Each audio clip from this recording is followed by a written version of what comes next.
ये जहाँ तक पहुँचा है, तो ये मज़ीद नीचे जाएगा या फिर इसको दोबारा पर लग जाएँगे खुर्रम हुसैन? बहुत शुक्रिया मुर्तज़ा साहब। ये डॉलर ने गिरना तो था, जिस बुलंद लेवल पे वो पहुंच चुका था ना, जब 245 248 टू डॉलर हो गया था रुपया, तो वो नेचुरल लेवल नहीं थी। जो भी हमारे फंडामेंटल्स हैं, हमारा जो रियल इफेक्टिव एक्सचेंज रेट है, जिस भी तरीके से देखें तो ये नेचुरल लेवल नहीं थी। इस यहाँ से तो इसको नीचे आना था। हुआ ये है कि जुलाई के महीने में बहुत प्रेशर्स आए हैं रुपए के ऊपर, क्योंकि बहुत हैवी स्केड्यूल ऑफ पेमेंट्स था पाकिस्तान के पास। कोई 1.7 अरब डॉलर की ऑयल पेमेंट्स ही ऑयल इंडस्ट्री वाले खुद बताते हैं होनी थी उसी महीने में। उन पेमेंट्स को अकोमोडेट करने के लिए उन्होंने तमाम एलसीज को रोका, और तमाम और बैंड आइटम्स की लिस्ट जो थी उसको एक्सपैंड किया, एडमिनिस्ट्रेटिव मेजर्स लेके आए, और काफी हद तक जो प्रेशर इस तरह से मैनेज किया, उन्होंने अपनी ऑयल पेमेंट्स तो निकाल दी जुलाई के महीने से।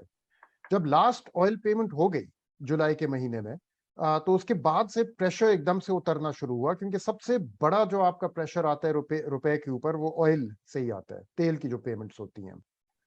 तो जब वो वाला प्रेशर उठा, तो उसी सारे टाइम में जब रुपया गिर रहा था तो या चढ़ रहा था, आई मीन अब आप देख लें कि जब उसकी लेवल चढ़ रही थी अगेंस्ट द डॉलर, तो आपके जो एक्सपोर्टर्स थे वो बैठ के देख रहे थे और वो सोच रहे थे कि हम अपने एक्सपोर्ट प्रोसीड्स वापस कब लाएं। उनके पास कानून के मुताबिक 120 दिन होते हैं। एक दफा आपके वहां पे एक्सपोर्ट प्रोसीड्स रियलाइज हो जाए, जो भी आपकी एक्सपोर्ट डेस्टिनेशन है, तो 120 दिन होते हैं जिनमें आपको वापस लाने होते हैं वो पैसे। अब वो वेट कर रहे थे कि ये लेवल अपनी पीक पे पहुंचे तो फिर हम वापस लेके आए, ताकि हमें मैक्सिमम फायदा हो इन पैसों से। ये नॉर्मल चीज होती है हमेशा, हर एक्सपोर्टर इसी तरह करता है। लेकिन क्योंकि ये नॉर्मल सर्कमस्टांसेस नहीं थे, वो सब रोक के बैठे हुए थे अपने पैसे, कि हम देखते हैं कि ये पीक कब हिट करेगा, उसके बाद हम लेके आएंगे। दरमियान में एकदम से एक दो वाक़े हो गए।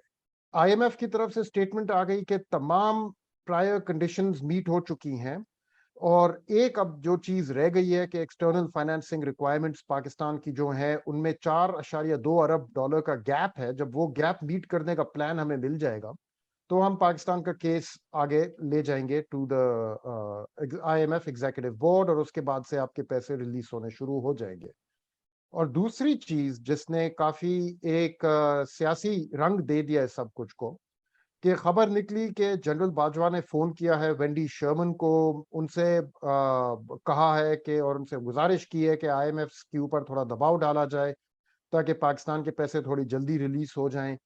और उसी फोन कॉल के खबर के चंद रोज बाद हमें पता चलता है कि ड्रोन हमले में आयमन जवाहिरी साहब जो हैं, वो उनको मार दिया गया काबुल में। तो एकदम से महसूस लोगों को ऐसे हुआ जैसे किसी किस्म का क्या कहेंगे, अरेंजमेंट हो गया है। और पाकिस्तान ने ओल्ड अपना जियो पॉलिटिकल कार्ड खेल के कुछ अपने लिए बेनिफिट भी हासिल कर लिया। तो ये सारी चीजें मिला के एकदम से एक्सपोर्टर्स ने फैसला किया कि यार मेरे ख्याल में तो पीक आ चुकी है रुपए की, और अब मौका सही है कि आप ले आए अपने पैसे वापस। और जब भी ऐसे होता है तो नॉर्मली ये होता है कि जो आपके छोटे एक्सपोर्टर्स होते हैं वो बड़े एक्सपोर्टर्स की तरफ नजर रख के बैठे होते हैं, और वो देखते हैं कि यार अब बड़ा वाला जो है फलाने साहब जो है वो तो अपने पैसे ले आए, और उनको अपने बैंकर्स से ये वाली मालूमात मिल जाती है कि फलाने साहब तो ले आए अपने पैसे, फलाने साहब ने भी अपनी पोजीशन क्लोज कर दी है। तो वो कहते हैं यार अब तो डॉलर जो है वो गिरना शुरू होगा अगेंस्ट द रुपी, मौका अब सही है, अगर वो साहब भी ले आए हैं तो मैं भी अब ले ही आता हूँ। और एकदम से भेड़ चाल चलनी शुरू हो जाती है, सब फिर लाना शुरू कर देते हैं इन द होप इसके अब पीक आ गई है और पीक को अब कैश इन कर लिया जाए। That is what happened on Monday. एकदम से वो पीक आई, और वो ये परसेप्शन बिल्डअप हुई कि we have now hit the peak, the exchange rate, और उन्होंने अपनी पोजीशंस क्लोज करनी शुरू कर दी। और जैसे जैसे अपनी पोजीशंस क्लोज की तो उसके पीछे बाकी सब जितने वेट कर रहे थे वो भी सब एकदम से ज्वाइन इन करना शुरू हुए। तो एकदम से मार्केट में दो चीजें हुई, एक तो डॉलर्स का इनफ्लो बहुत ज्यादा आया एकदम से तादाद में, नंबर टू एकदम से आउटफ्लोज का जो प्रेशर था वो हल्का हो गया बिकॉज ऑयल पेमेंट सारी आ गई।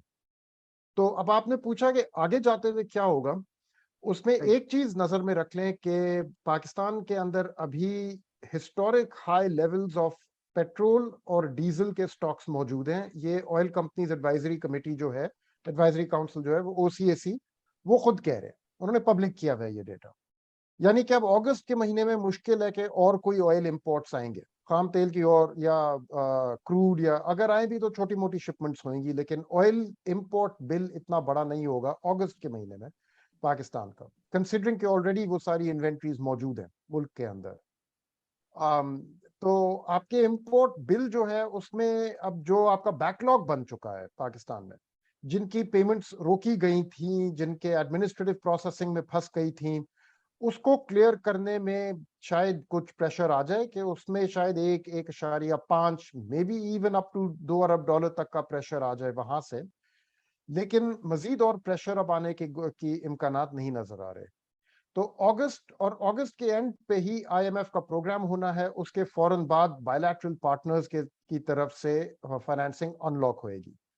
तो सोलंकी साहब, अब बेसिकली सूरत हाल ये है कि जो पाकिस्तान जुलाई के महीने में डिफॉल्ट की तरफ ड्रिफ्ट कर रहा था, अब वो ड्रिफ्ट जो है वो रुक रही है आहिस्ता आहिस्ता। और अगर ये एक्सटर्नल फाइनेंसिंग रिक्वायरमेंट जो है पाकिस्तान की, ये भी अगर IMF को प्लान उनकी उनकी सेटिस्फैक्शन के जरिए दिखा दिया जाए और वहां से एग्जीक्यूटिव बोर्ड मीटिंग स्केड्यूल हो जाए और कैलेंडर उनका वो वेबसाइट पे दे देते हैं और हमें पता चल जाए कि अब तो एग्जीक्यूटिव बोर्ड ने अपनी डेट भी अनाउंस कर दी है कि पाकिस्तान का केस कब सुना जाएगा, तो मजीद और ये वाला रिस्क जो है वो पीछे हटना शुरू होगा और प्रेशर्स अब नहीं नजर आ रहे आने वाले दिनों में या आने वाले हफ्तों में। तो I think the situation is now moving towards improvement, अब बेहतरी की तरफ जानी शुरू हो रही है। शुक्रिया। इससे पहले कि हम खुर्रम हुसैन को जाने दें, डॉक्टर साहबा आपने या जैगम खान आपने कोई मुख्तसर सवाल करना है, क्योंकि उनको जाना है। जी बिल्कुल, मुझे करना है, अगर आप मुझे पहले इजाजत दें, डॉक्टर साहबा पूछना चाहें तो। खुर्रम साहब, इस वक्त जो आज अगर आप देखें तो सोशल मीडिया पे जो गुफ्तगू हो रही है, और राइटली सो, कि जो पॉलिटिकल सिचुएशन है उसका भी कुछ असर पड़ा है मार्केट्स पर, स्टॉक मार्केट्स पर भी और डॉलर पर भी। आप बेहतर जानते हैं कि मार्केट्स जो हैं वो साइकोलॉजिकल भी होते हैं। आपने इशारा किया भी कि जो वेंडी शर्मन से बात हुई है आर्मी चीफ की, और हमारे अमेरिका के साथ जो थोड़ी सी बर्फ पिघलने के आसार हैं, उसने भी मार्केट पर असर डाला है।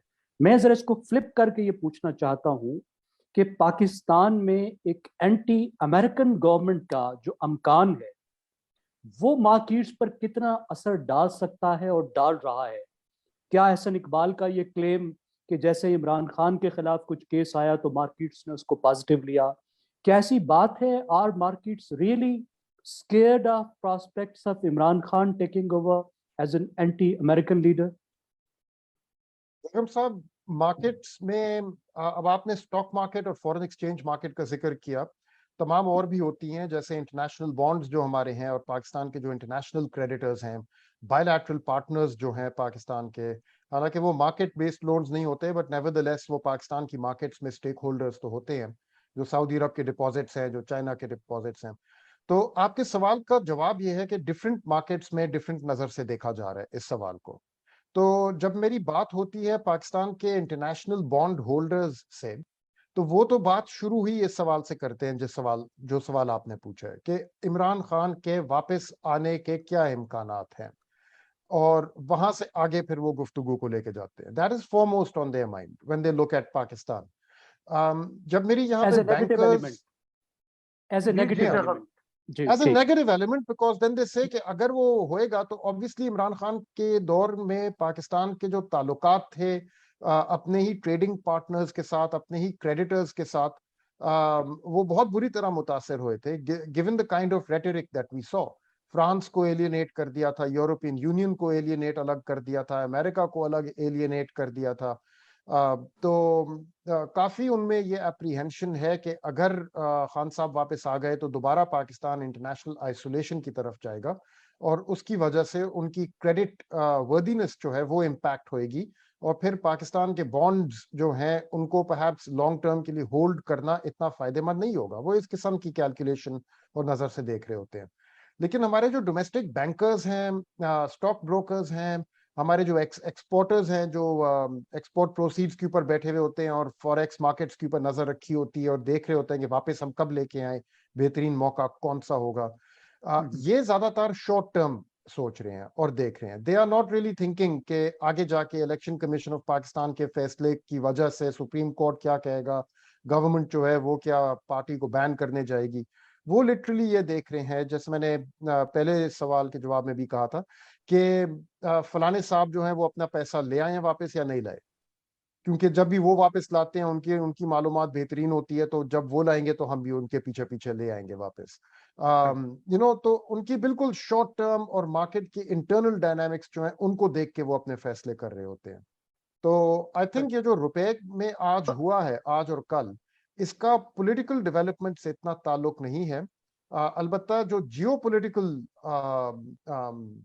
एक सिचुएशन क्रिएट हुई है in the wake of that news कि बाजवा साहब की कॉल हुई है वेंडी शर्मन के साथ, और उसके बाद आईएमएफ की स्टेटमेंट रिलीज हुई है, all conditions have been met, और उसके बाद फिर एकदम से ये ड्रोन हमला हुआ है काबुल में.